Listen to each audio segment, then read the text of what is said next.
Halo semuanya. Kali ini saya akan menjelaskan tentang trainer instalasi listrik, yaitu alat pembelajaran yang digunakan untuk mempraktikkan berbagai instalasi kelistrikan rumah tangga. Di dalam trainer ini, terdapat beberapa komponen utama yang berfungsi untuk meniru sistem kelistrikan sebenarnya, mulai dari sumber listrik, pengaman, hingga beban seperti lampu dan buzzer. Mari kita bahas satu persatu komponennya. 1.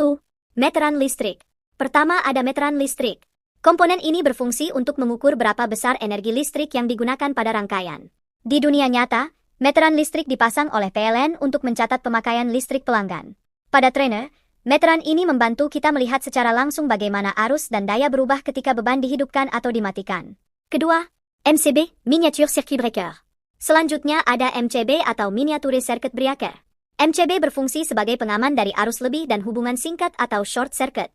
Jika terjadi korsleting atau arus yang terlalu besar, MCB akan otomatis memutus aliran listrik agar tidak merusak komponen lain. Fungsinya mirip seperti saklar otomatis pengaman. 3. Sekring Box. Lalu ada Sekring Box. Sekring juga berfungsi sebagai pengaman, tetapi cara kerjanya berbeda.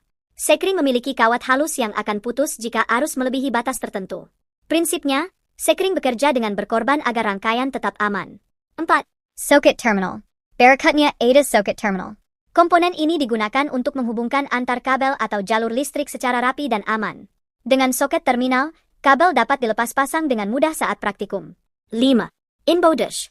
Lalu kita memiliki inbound dish atau kotak sambungan. Disinilah titik-titik sambungan kabel berada, terutama untuk instalasi di dinding. Dengan adanya inbound dish, sambungan kabel bisa disimpan dengan aman, terlindung dari sentuhan langsung, dan terlihat lebih rapi.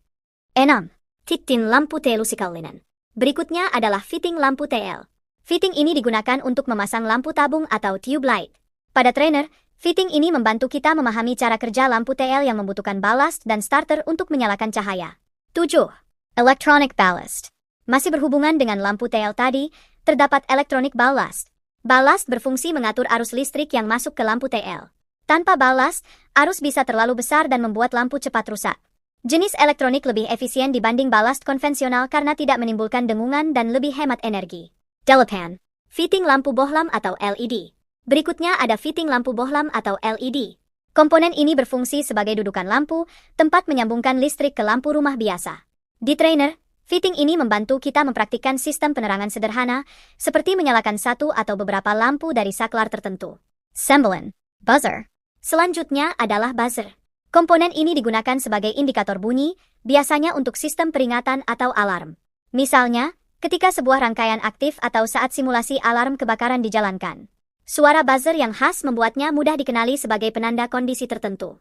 10. Saklar lampu. Dan terakhir, saklar lampu. Dengan saklar, kita dapat memutus atau menghubungkan arus ke beban seperti lampu atau buzzer. Pada trainer, kita bisa mempraktikkan berbagai jenis saklar seperti tunggal, ganda, seri, atau tukar. Jadi, itulah penjelasan singkat tentang komponen-komponen utama dalam trainer instalasi listrik. Dengan memahami fungsi setiap bagiannya, kita dapat lebih mudah membuat rangkaian yang aman dan efisien. Semoga penjelasan ini membantu dalam memahami dasar instalasi listrik. Baik, terima kasih sudah menonton, bye-bye.